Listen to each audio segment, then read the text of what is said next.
Welcome to the podcast. Today's guest is Mike Tobin. Mike, welcome. Hello. Thank you for having me, Dom. That's right, mate. Right, the sun's shining. We're all stuck inside. I know. It's one of those things. And I thought when they sort of semi-relaxed it, saying we could all go out, it was just going to smash it down for the next few weeks. Yeah, no, it's teasing us, mate. Yeah. The season's fully changing over now, and I was sitting outside this morning having a coffee, just thinking how I'd love to be sort of walking around the lake and trying to nick a few carp in the edge. But yeah, priming a few spots and everything. Yeah. No, definitely, mate. Okay, let's go straight into it. So for those that don't know you, give us a bit of background and an intro into who you are, please, Mike. Right, so I'm a black cab driver by trade. I've been doing that for, I'd say 9 years. It could be 10 now. I'm starting to lose track. Yeah. But yeah, I've been doing that for a little while. Sort of looking to do a little bit of a career change soon. I don't know if anyone's seen, I've made a couple of little videos of my angling on my lake last year. And then from there, I've just sort of gained a little bit of a love for that. And I'm trying to do more of my photography and videography and just see if I can improve on that and hopefully maybe take it as a career within the industry, because sort of be involved in something that you love and have an interest in your work at the same time, it's a bonus, isn't it? So yeah, absolutely, mate. I've noticed that in this period, I've realised how much I love doing this. Yeah. And I think there's every chance I can move it across to my full-time gig. I mean, I've got a heating business. I've mentioned it multiple times before. Yeah. But, you know, it's great. It pays the bills and everything. But I think I'm realising my passion is doing this. And same as you, I love getting out with a camera.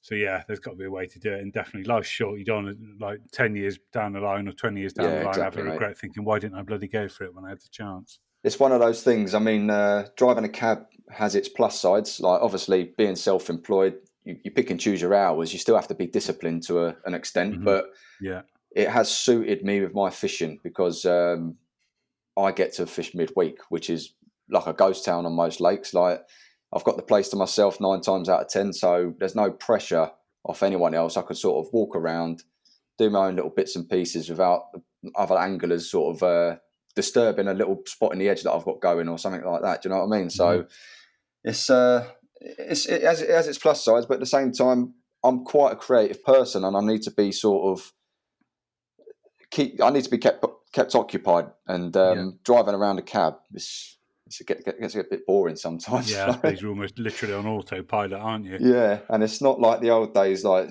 years ago, a couple of years back, everyone used to chat quite a lot to you, and your days would sort of melt away because you're having conversations with various people and meeting interesting characters. But with the modern society, everyone's sort of face down in their phones now, and it's just it's like a zombie cab driving around.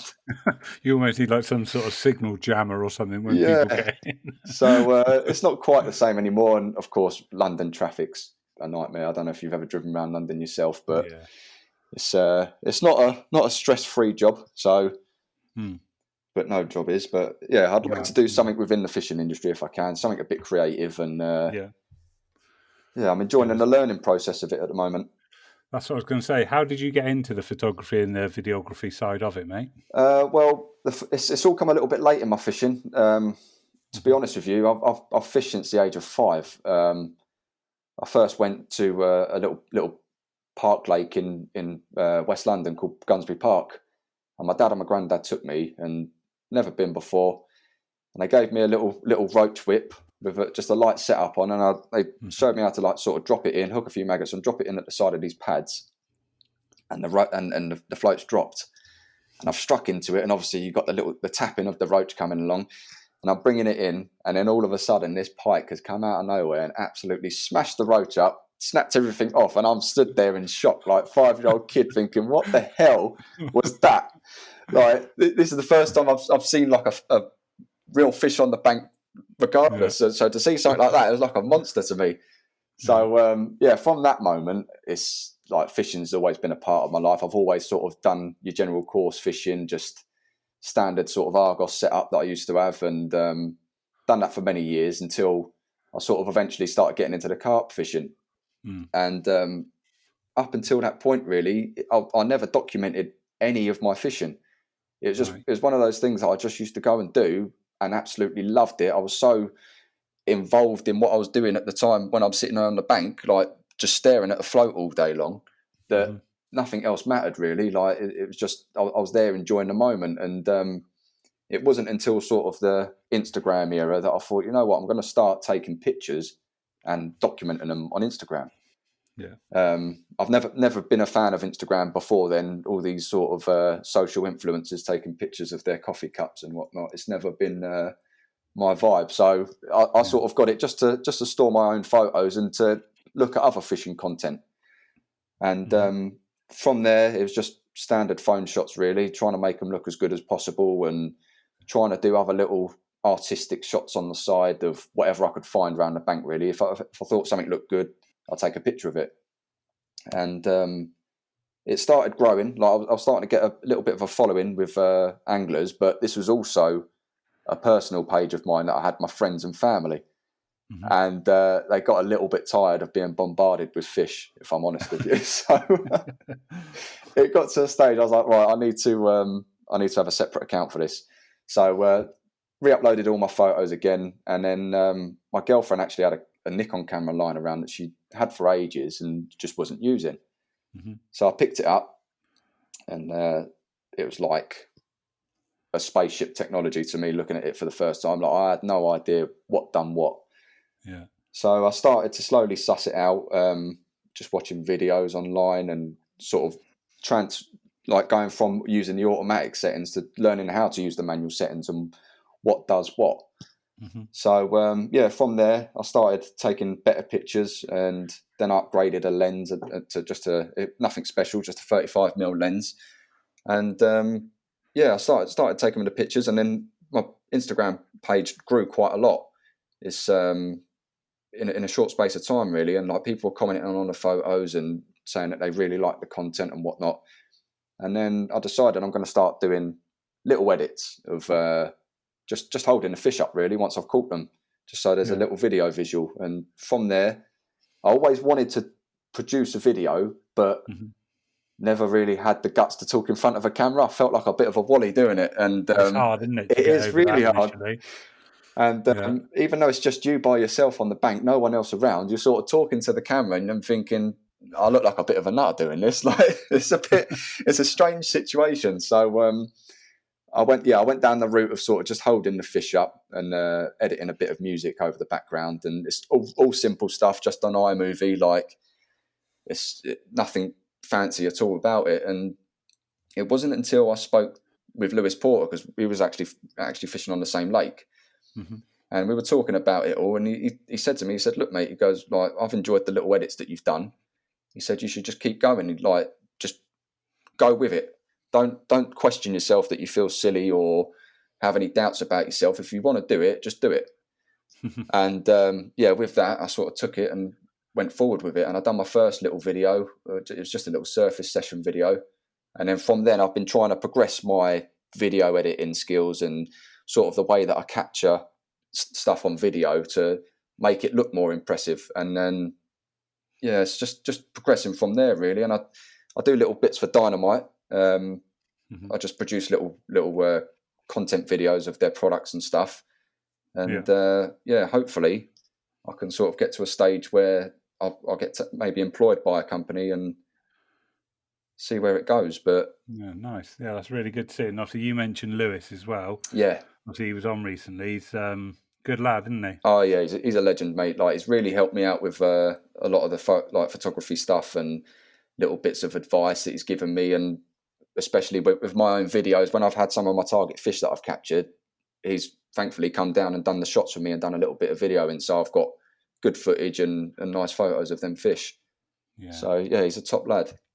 Yeah, and it's brilliant. Like say, having that video element to it. Not only that as well, even when you catch a big fish, I think it's not until you see it on a video you can sort of appreciate the size of it, because obviously you get it in 3D then, don't you, as opposed to just 2D of a photo. Yeah, it's more of a personal thing as well. I mean, everyone loves looking back at their photos of previous captures, and to have a little video of that, especially because spending time on a lake for me is there's so many different parts of it that feels special at that moment, like the times in spring where I'm walking around and I'm stalking fish out the edge, or in the late summer where I'm doing a bit of surface fishing. Like all of them moments, like you can remember them in your head, but if you have them sort of recorded in a way that you can watch back, I think you get more out of it than just looking at the photo. Like yeah, definitely. You can look at the photo and remember them times, but to have a little clip and a little short bit like video to watch it all again, I think that's a nice thing to have. Yeah, and I said this, I don't know if it's the last one or the one before, there's always those bits that you don't remember or you miss because you're focusing so much on the fish. Yeah. Having that video to watch over, you think, oh yeah, that happened, or I didn't see that, or yeah. That's the one thing I will say about it all, though, is filming yourself and sort of being in front of the camera at the same time isn't easy. It's quite a pain. There's a few sort of shots that I wanted to achieve in one of my videos, and I think I filmed myself 4 different times at different angles to just edit it into one 3-second clip. Yeah. And I mean, if I could have someone there sort of doing it for me, it'd be nice. But yeah, it's hard, isn't it? When you're trying to do everything, when you're almost the star and the cameraman. Yeah, it's a full on. It's a bit of juggling, but I've got used to it. But obviously, there's the little bits that I'd like to have filmed in a certain way, but I've just got to make do with what I can do at the moment until I sort of have someone that would offer to come and do it. So, and have you still got the same kit, or have you upgraded it? Or the only thing I've upgraded is computer. So I used to have, it was a knackered old MacBook. It was God knows how many years old, and it could just about run iMovie on it. Yeah. And it was getting to a stage, if the movie was a little bit too long, the computer started lagging and it all started going south. So I was like, right, I need to upgrade the computer mainly because the camera does the job. Like there's elements of it now that I feel I need upgraded, but I think the first thing I need to do is really know the camera inside out to know what I need to upgrade to. It's all well and good maybe upgrading to what everyone's using, but whether it suits me or not, I don't know. Yeah. So for now, I'm going to stick with the camera until I sort of can really suss out. There's key things that stick out for me now that I'd like to have in a camera, and I think if them boxes keep getting ticked, then I'll sort of customize that towards the next camera I choose. So very wise. What are those things, Mike? The main thing for me is sort of stabilization. When I'm doing like product shots and stuff, there's certain shots that I want to do. I want to move the camera quickly around some bait maybe, and the camera that I've got now, it just can't cope with it. It's all wobbly, and to slow footage down as well, it needs to be the right frame per second that you can film in, and my camera hasn't got them settings. So there's a couple of things, but again, it's just cost as well. And at the moment, being self-employed, I can only upgrade one thing at a time. So yeah, no, absolutely. It's all in the future. How's this lockdown affecting you? Are you still working, or are you just staying home? Yeah, I'm staying at home. It's really killed the cab trade, if I'm honest with you. I stopped working, I think it was about 5 days. We all sort of caught wind that this lockdown was going to be happening, and work had started slowing down. Since the whole virus was sort of starting to spread, London was just getting quieter and quieter, and work levels were almost non-existent. So for me, it wasn't worth going to work anyway. I just weren't making the money. So I spoke to the guy because I rent my taxi. I spoke to the guy I rent off of, and I said, look, I can't afford to be paying this rent each week because I'm not making the money to be able to pay it. Yeah. And he said, well, I'm sort of adjusting my rents with the way that the work's going, so I'll be lowering the rent. So I was like, okay, I gave it another week on the lower rent. But again, it felt like everyone was getting prepared for the lockdown, and just they weren't coming out even up until then. So it was almost like a lockdown before it was announced. Yeah. And that's when I said to him, I said, look, I'm going to have to give the cab back and just sit this one out. And fortunately, he said to me, look, don't worry about paying, just keep hold of the cab until this is all over. So I've still got transport to get around to the shops and stuff, but it's just not worth it for me.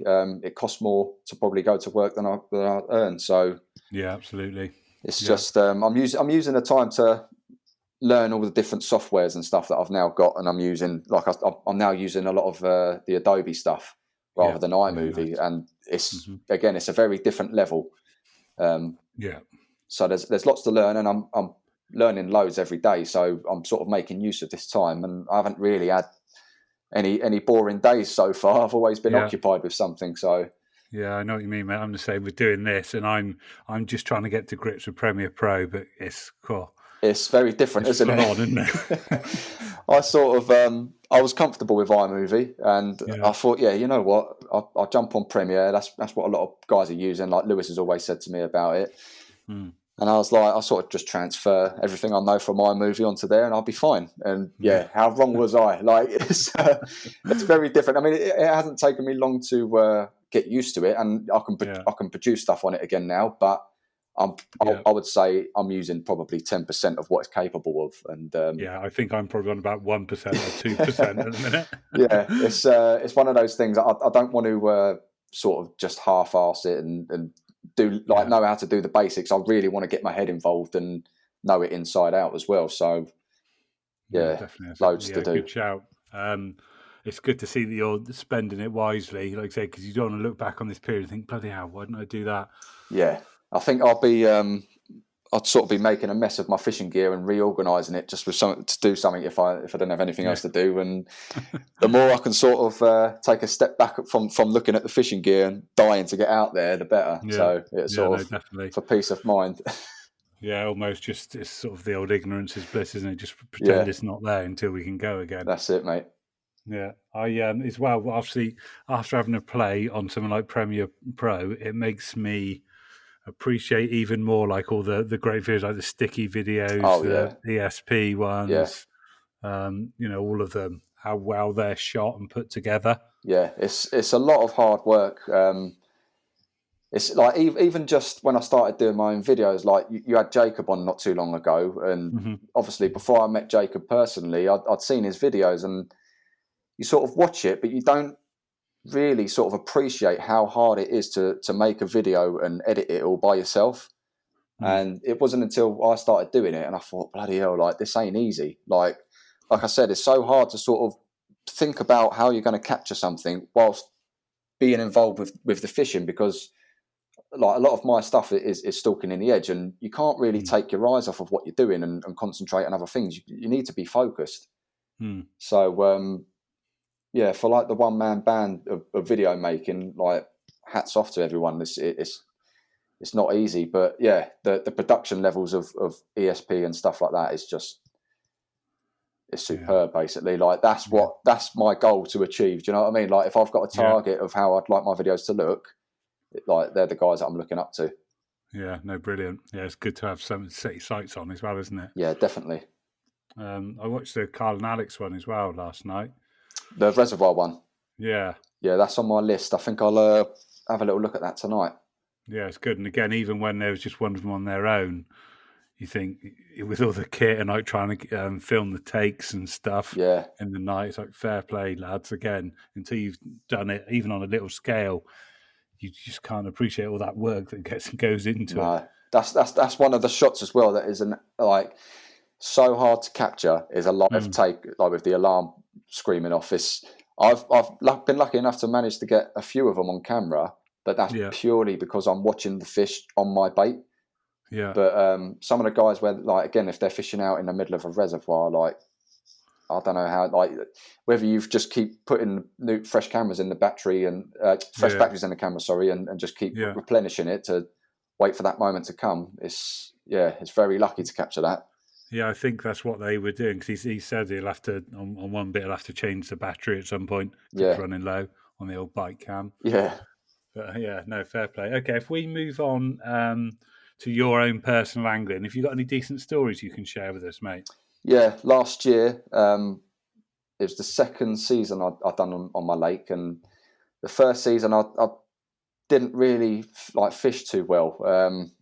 I wasn't lazy. I was sort of dating at the time, and I met my new girlfriend, and sort of all my time went elsewhere. And the second season come around, and I thought, right, I didn't make good time of last year, so I sort of determined to get the most out of the lake. And I knew that there's three main targets on that lake. There's a fish called cluster, which is like a really scaly, lovely mirror. There's another mirror called Scar, which is the biggest in the lake, and then there's a really old common called Tina. And I've not been much of a target angler, if I'm honest with you. I'll go on a lake and I'll spend the season on there. Obviously, I will try and aim to get the target fish, but I go fishing to go fishing. But when I'm fishing, a lot of it's been in the edge, so I can see the fish that are feeding on the spot. And if I know that one of them targets are coming in, I'm on it. Even to the point where I'll pull the rig out the way if I know that a smaller fish is going to go for it, knowing that this target fish has got the potential to return. But I think it wasn't until, I'd say, summer, where we had a little boat on the lake that we could go out in, and I've gone out in the boat and I've actually seen Scar like right underneath the boat. And when I saw him that close, something just clicked in me. I was like, you know what? I need to have this fish. Like, I need to have at least this one before the season's up. So I sort of paid a bit more attention to the area that I saw him, and then I noticed like that's his area. Like he's been caught elsewhere around the lake, but he had patrol routes at this certain part of the lake. So every day I was sort of going down there and just keeping an eye on the place. If I weren't fishing, I was just having a walk around and spending a lot of time up trees in that particular area. And there's like a little sort of like fingered island that comes off of the main like bank of the lake with two channels that run either side. And he basically just used to do a U-lap from one channel to the other around the front of this little island. And I'd seen him. I'd got him feeding one morning on a little bit of bait, but he had the smallest common in the lake with him. And it's one that a lot of the guys on the lake have named it as Mike's pet, because the amount of times I've had this little thing is ridiculous. And Scar's there, and I've made a little channel amongst the reeds, like down to the edge, and I've lowered my rig in there. It's sort of like off the main swim. You can't really tell that it's there unless you know it's there.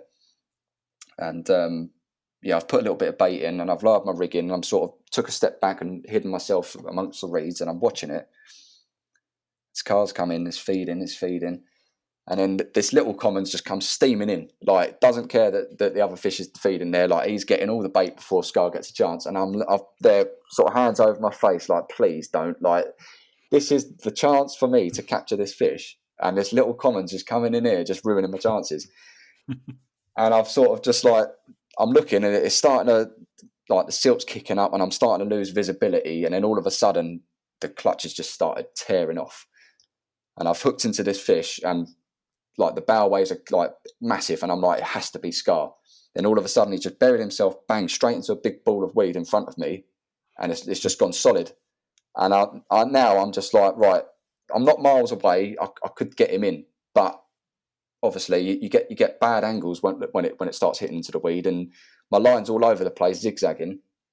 And now I'm panicking because I know it has to be him on the end. So I'm gently just trying to tow it towards me. And then somehow he's managed to backtrack through all the holes that he's made in the weed, and he's just come steaming towards me. I'm not prepared for it. All my line's gone slack, and I'm reeling like a maniac to sort of catch up with it. And then before I've known, he's pretty much swam straight into the net. And what felt like hours at that particular moment was probably like 30 seconds. Like it was sort of done and over so quick. And when I got it out, I was like the colours on this fish are just unreal. Like he's a really lovely looking fish, and that was sort of once I ticked that one off the box, I then was gunning for the other targets. Like something just like in me was just like, right, I really want to get the others now. So after having Scar, I can't remember what he weighed at that point. I think he was around 32.5 mark. And then I just carried on with my fishing as normal, because I had a few spots rocking at the time, and they were producing a fair few fish each session. And with my style of angling, I normally I was only doing like a few hours in the morning before work. So if I got sort of 24 hours throughout the whole week, I'd be lucky, because I'd only do about 3 hours per morning, like 4 or 5 times a week. So I wanted to make the most of it, really. Like my spots were producing a lot of fish, and I sort of concentrated on them for a while. And then I see cluster hanging around one of my spots quite often, and he'd come in, feed a little bit, but it'd shoot off and never return. And that sort of, it bugged me, because I knew that it needs to happen when he arrives. And I sort of just kept fishing this spot, and then one day it's gone off, and this particular swim you had to step down because the water level dropped a lot in the summer, and the weed goes crazy. So you need to get into the water, but you can only get in so far before it's like quicksand, like one step further and you're down. So I'm playing this fish. I have no idea what it is yet. And I get it close, like it's coming across, it's dropped the lead and it's sort of coming over the weed nicely. It's got a little bit covered over it, so I still can't see what it is. And then I get it close in, it's shook the weed off, and I can see that it's cluster. Now, like, the adrenaline sets in massively, doesn't it? And I'm like, right, he's coming in fine. Like, I'm ready to sort of scoop him up, like, no drama. But as soon as that weed's come off of his face, he's kicked off bad. And he's darted in. Like I said, the weed is killer. And when I say he's created multiple angles on my line of in and out the weed, and I'm panicking now. Like, I can see my line going in one part of the weed bed, and then he's over the other side at a completely different side of the weed, and I'm like, oh my God. So I'm trying to peel the weed off, like, bit by bit, and then it's pinging to one angle, and then I'm peeling it off there. And that there, I was probably fighting that fish for probably about 15 minutes, but just because, like, the weed was absolutely killing me. And this feeling that I had in my stomach that there's a good chance this fish is going to come off here, because I don't have direct contact with it at all. I'm trying to keep the tension on the line as much as I can, but the weed was absolutely killing me.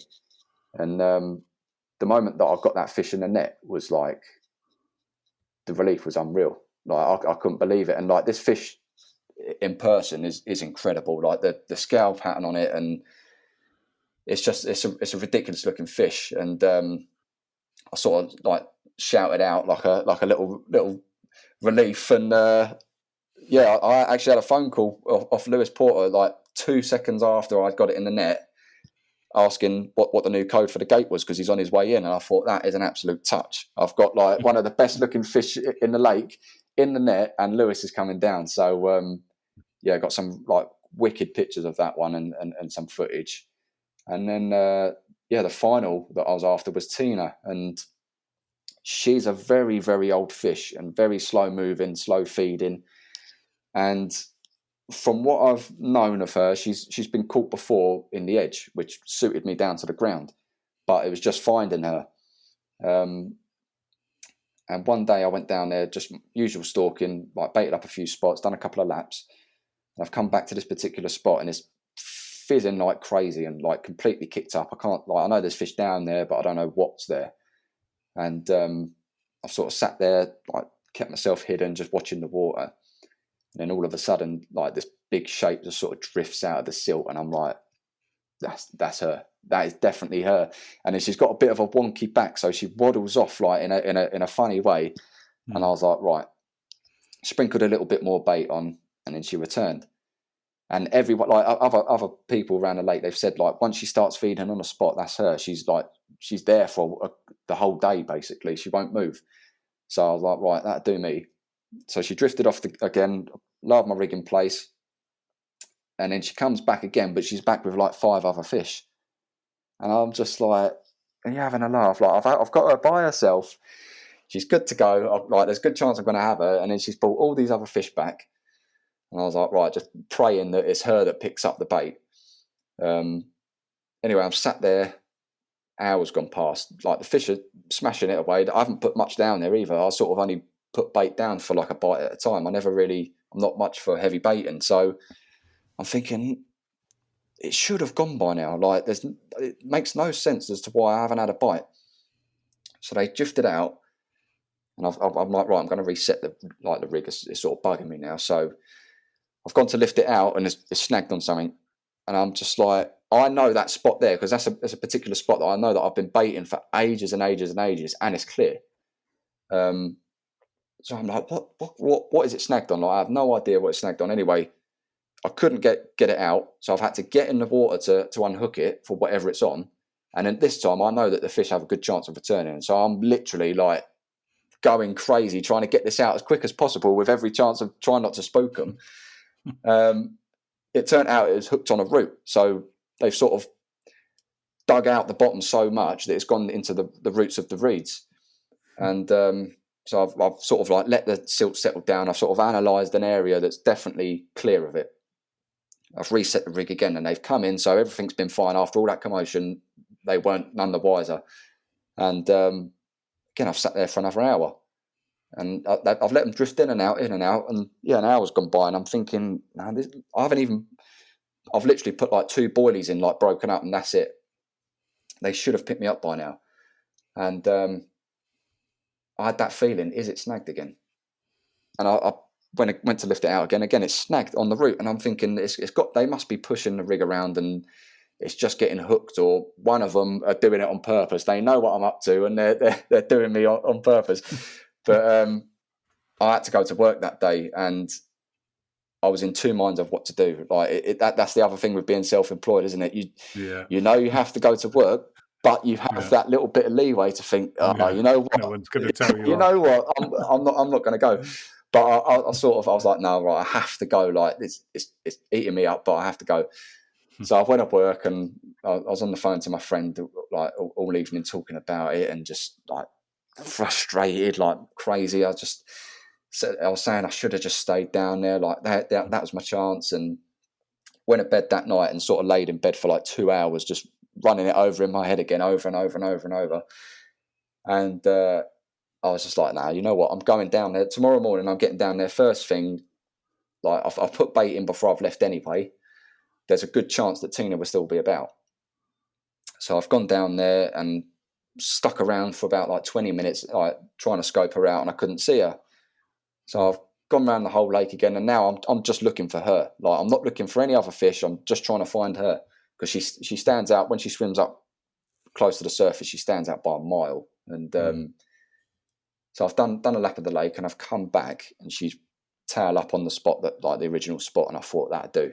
So I ran back to the cab, got my gear out, and this time I've really played it safe. I was like, right, wait until she has completely gone. I'm going to give her a couple of little free feeds to get her nice and comfortable. And she swam off.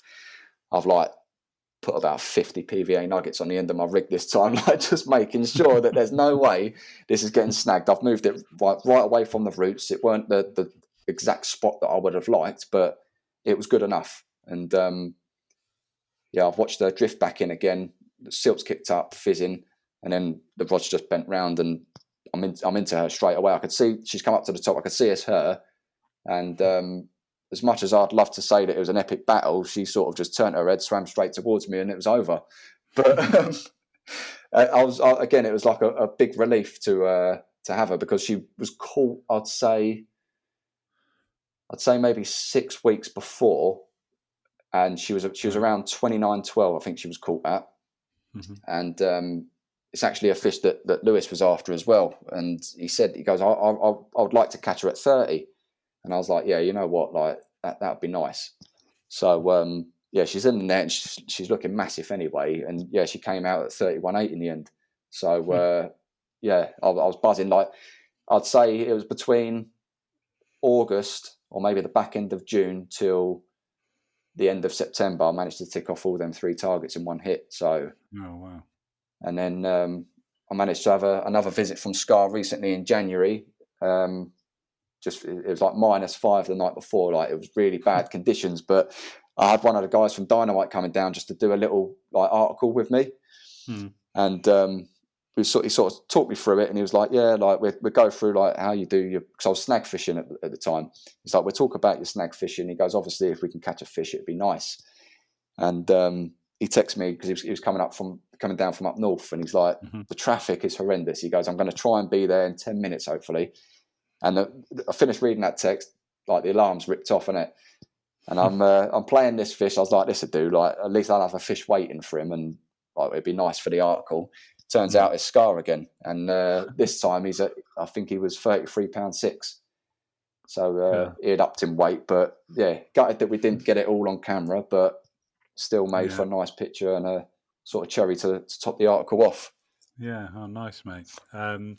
Was that the one on the picture where you were using your baiting spoon? Yeah, the the DIY jobby. Works though, doesn't it? Oh, mate, it works a treat. All in all, I'd say it's probably cost me about £20 to make.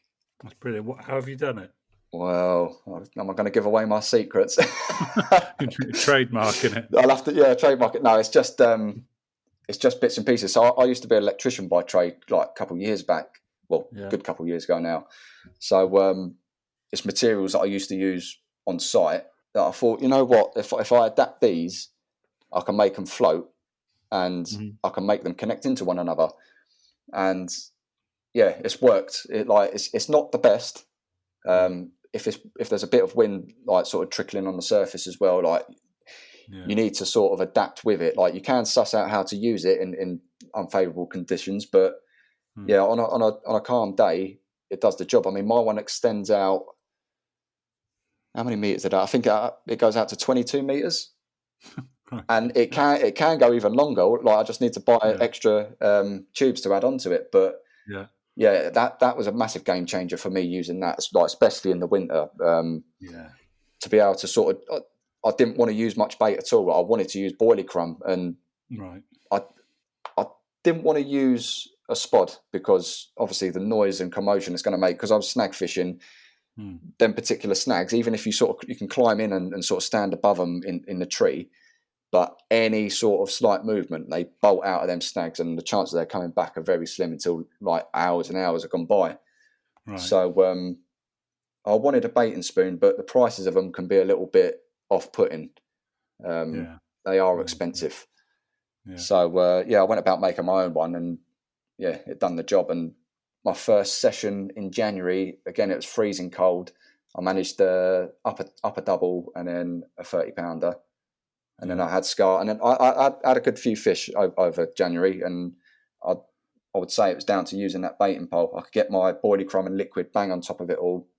And it's all been done very discreetly as well. The fish didn't have a clue. Yeah, brilliant. Yeah, it must be so nice being able to sneak a bit of bait and rig in sort of almost undetected. Yeah, it was it's definitely a sort of game changer for me. Whenever I've got the opportunity to use it now, I think I will. Seen various videos, like the Nash guys have done it, and they've explained about even using a bait boat has sort of been used as a stealthy approach, but the noise that makes underwater, they said, is just unbelievable. So any little edge that you can get over the fish, I think, is always handy, and especially if other anglers aren't doing it as well. No, definitely, mate. What about the future then, fishing wise? What have you got lined up or planned? Obviously, bearing on mind with this virus. Yeah, I've currently got my RK Leisure ticket hanging up, looking at me, teasing me. So I've acquired the bronze ticket to fish the boat pool and the crayfish. And I'm just waiting for that now. Again, I'm sort of aware of certain fish that are in there, but I'm holding it as to more of a surprise this time. I think I don't really want to know all the named fish. Yeah, I know what you mean. It's nice, isn't it? Way? It's a surprise. Like I've done hardly any sort of research online, like looking on Instagram what fish are in there. Like there's a few in there that I've seen. A guy showed me one. I think it's called Steve's Common. Unbelievable looking fish. And I just said to him, I said, "You've done it now, haven't you? Like I have to have that fish now. I've seen it. I need to have it," which I didn't want. I didn't want to be getting obsessed of over a couple fish, and I just sort of want to enjoy the experience there. Like it looks like an incredible place. Like everything I've heard about it's been really good. So I sort of just want to enjoy my time on there. I'm not looking to sort of dip in and out for targets and then go. I want to sort of do a good bit of time on there, and I'm still unsure of which one I'm going to target first out of the lakes. I think that's just going to depend on how crazy they are after this lockdown, because there's going to be a lot of anglers on the bank. So yeah, definitely, mate. I'm going to have to play that one by ear, but it's all down to government timing now.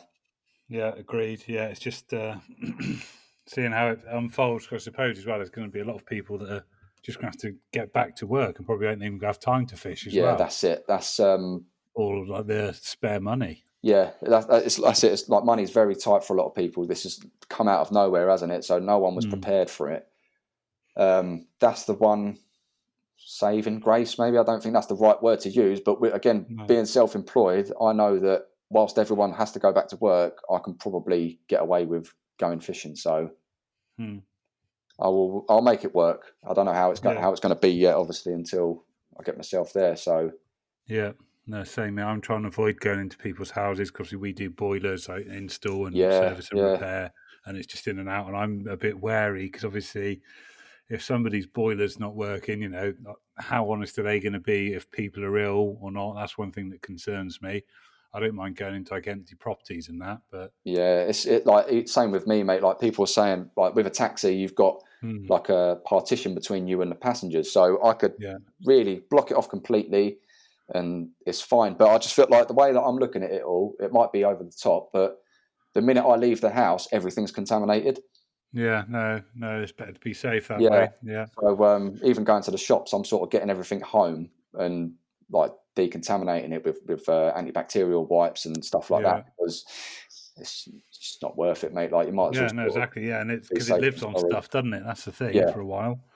So it might be, it might be overkill, but for now, touch wood, everything's been okay. So no, same. No, it's good to hear. I'm going to probably end up doing a bit of work for a builder friend of mine that's sort of on empty sites, if you like. Oh yeah, like more commercial stuff. I said to him, anything I do, even if it's not plumbing, labouring, whatever, just to get a bit of money coming in. Yeah, so that's it, mate. Sort of reasonably low risk. Yeah, loads of cab drivers have actually gone to doing like supermarket deliveries because obviously, like driving's our job, sense. and it's a good idea. Yeah, it's like being self-employed. You've got to keep the money coming in somehow if you haven't got any savings. So yeah, no, definitely, mate.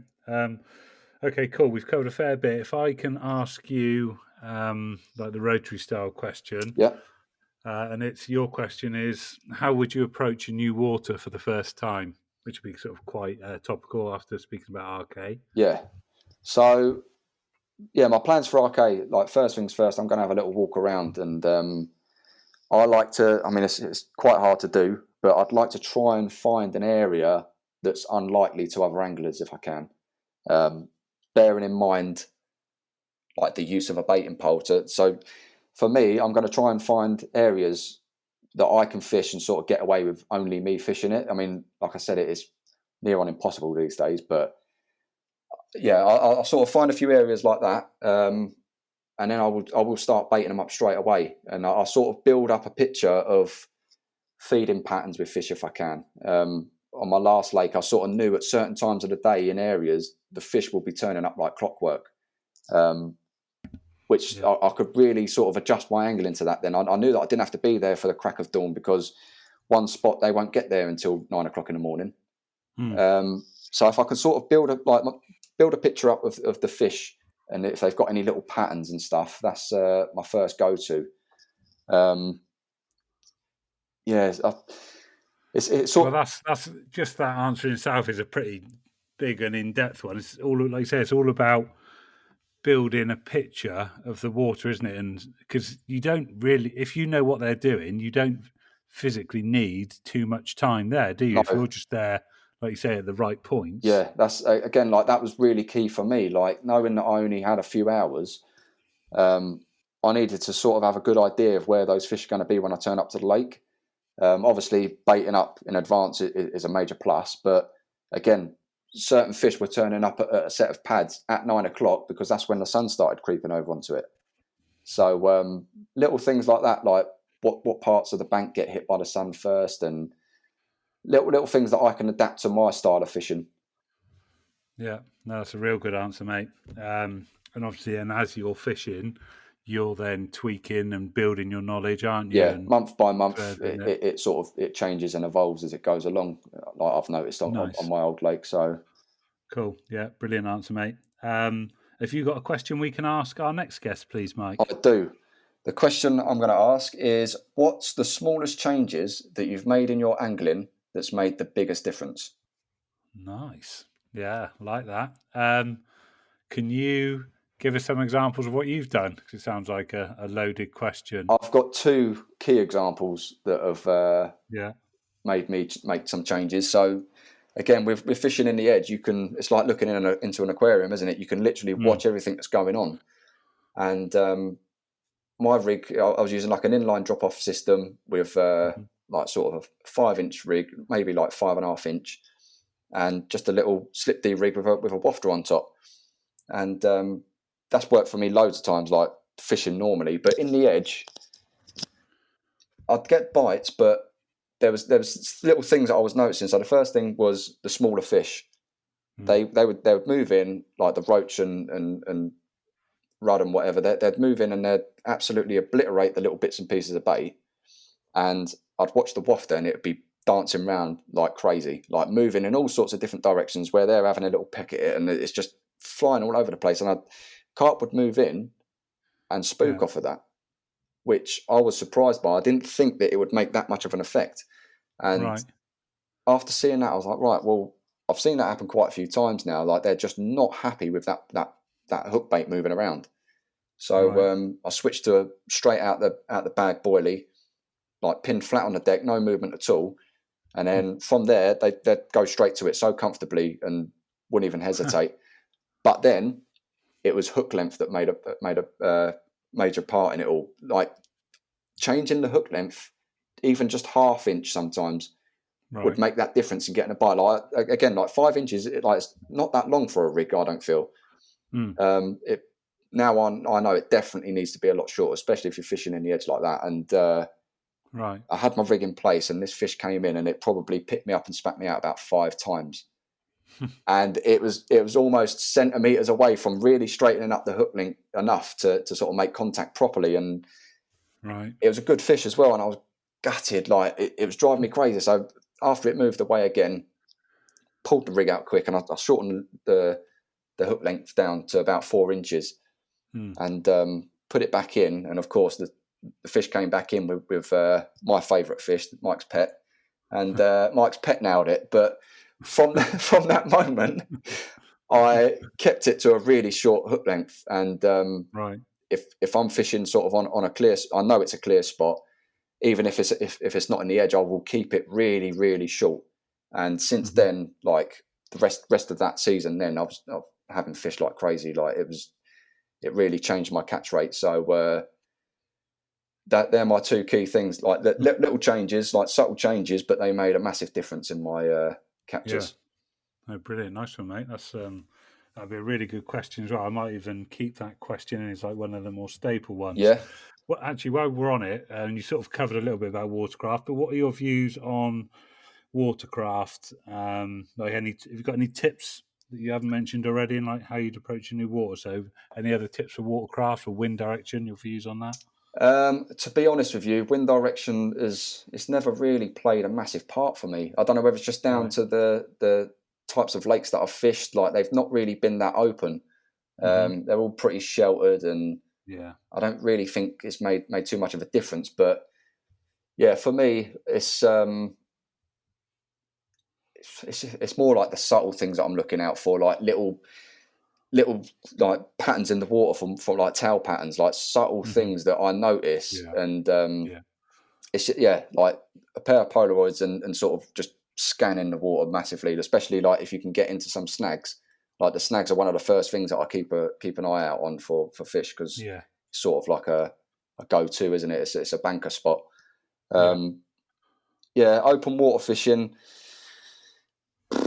just the obvious is really like fish showing, but it's not my cup of tea, just out in the open, sort of pinging rods out and sitting on them. I like to visually see the fish. So I'd even turn up to my lake, I'd bait some spots up in the edges, and I could do a couple laps. And if the fish aren't there, I'll probably just go. I won't really hang about for too long. But yeah, just trying to locate them straight away is my major thing. The quicker I can find them, the quicker I can have a go at catching them. Yeah, no, cool. Definitely, mate. Okay, and one last thing before you go. I'm getting everyone to do a quick sketch of a carp. Right. 60 seconds. Just try and video it and then take a picture and just ping it across to me. I'm just going to do a little competition at the end of lockdown. Will do. A bit of fun. Don't expect anything special. My art skills aren't the best, mate. That's right. I'm not, mate. I'm seeing from the others. It's fine. Cool. Okay, mate. Right, we'll wrap up there. Mike, thank you very much, mate. Thanks for having me, mate. All right, take care. Yes, take care. Bye-bye.